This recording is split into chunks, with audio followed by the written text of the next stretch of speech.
Okay. All right. We're going to get Chris's facial expressions.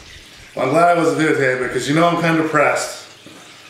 But, you know, the truth's the truth, so it is what it is. You know, everybody often wonders how Randy can do it and why he looks so good. So now I'm going to get the same freaking program as Randy with the same doctor, with this everything the same. So there's like no excuses. No excuses. So are you going to pick up a fight now?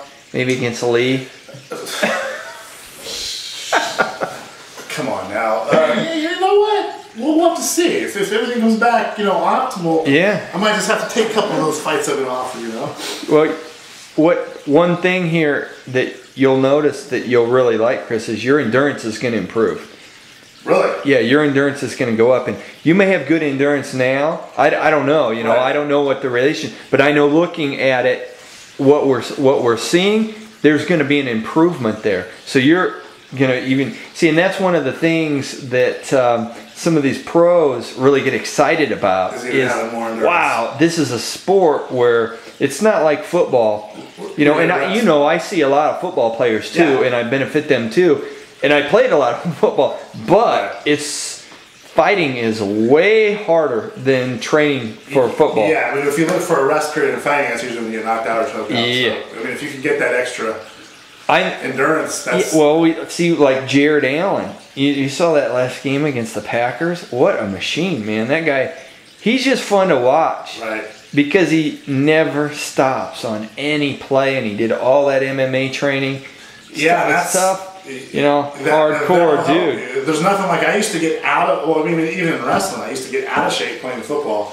I used to hate if we made it to like the playoffs because that meant I was like 2 weeks less of training for wrestling, which I go in the wrestling room and I'd be dying. Yeah. So I get it, you know, it makes sense. You know what we used to do is, well, since I'm from Iowa, wrestling was big, but we had wrestling in gym class, and then we would go lift the weights. And then we were tired from lifting weight, and then we'd go up in the wrestling room and wrestle all the time. Because you know how it was there. Everybody's like, wanting to fight over something. Right. So it was a constant thing. And man, the wrestling is what really, really gets you in shape. And this is where you'll notice it by normalizing these things, because it's harder to notice it on a 5-second bolt of energy. Right. Your recovery will be better, but if you have to go for 5 minutes. Or 3 minutes or whatever. I mean, that's a different ball game, man. Different game. So yeah, you know, it's not the best news. I like to, you know, obviously I wanted to get it back and say, oh my God, everything's perfect.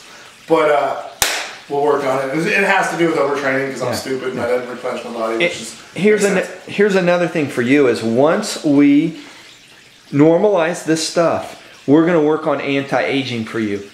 All this stuff changes oxidation rates, and we'll explain that next time. But we'll work on doing things to turn on the sirtuin genes so the telomeres, which are on the end of the chromosomes, shorten at a slower rate. What this means in regular English, you age slower. That's what I like to hear. Lengthens your career. That shit you just said. Yeah, age slower. That's perfect. And that's what we'll focus on, but we want to fix this stuff first. Okay. Then we go to the next step. And that's what we do for, you know, Randy's huge in that. Age slower. Look at him. Yeah. Yeah. That's how he lands some. All right. We'll go ahead. Yeah. Alrighty. Alrighty then.